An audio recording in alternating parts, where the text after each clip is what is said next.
There can only be one award for Player of the Year. Adam Hogan, what did you think about that? Absolutely, sure. Look, Adam was super all year. Again, though, like Jerome, like you could have made any of the 15 guys there today Hurler of the Year, and you could have easily make a very strong case for them. We could make a very strong case for Adam. You know, he was super in every game for us. He was excellent against UCC. He was excellent against Maynooth. He was outstanding against Waterford in the semi-final, and he was, you know, unbelievable in the final as well. And he always gets a very hard job. And you know, like I know, he has probably the unfortunate for him reputation now as being an excellent man marker, which means that for the rest of his career he's probably going to get very hard jobs, and you don't ever have to be that far off it to get a skinning off a guy at this level, because they're all so good. But that's a mark of how good he is, and I think, you know, we were very proud of him. I know all the guys, funny, he was the only guy at the table who didn't know who Hurler of the Year was. It had kind of bled through to our group and they all knew, and he was sitting there. He was a little bit surprised when he got it, but none of us were surprised to see him named, and we were all thrilled for him because he's a brilliant fella, and you know, he's shown his quality in the last 12 months and in the last number of months with us, and I've no doubt he will throughout the summer as well.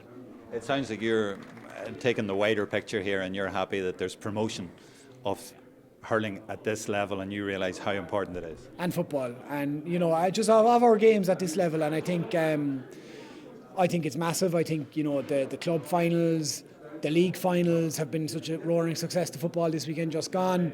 Our new president clearly understands that and gets that, you know.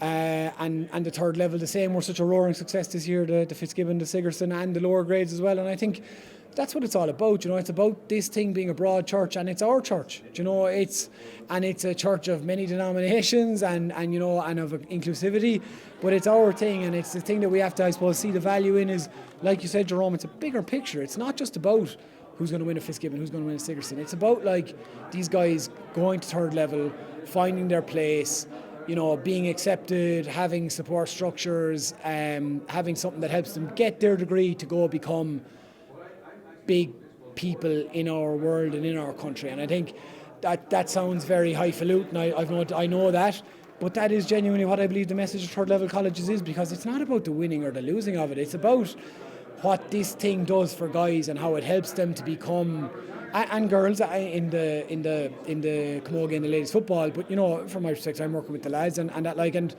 and it's about this thing providing a platform for them to help them with their education, and their education helps them with their lives, and their lives helps them with the society that we have. And I suppose that's the bigger picture, and I think the promotion of these games and making sure that we don't lose sight of that is always the most important thing. And I think tonight's about that. Tonight's about the Fitz and the Sigerson lads, you know, all being there. A lot of them brought their parents, you know, because they're not on big nights out, because I'd say all bar about 2 of them are in inter-county panels and can't even have a drink.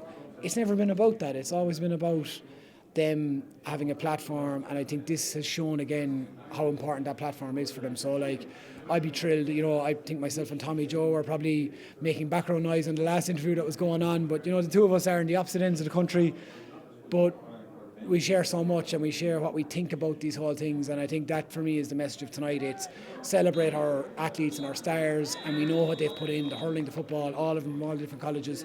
Celebrate them and acknowledge their achievements, and I think that's such an easy thing to do, and such a thing that I'm so happy to do any chance I get to do it.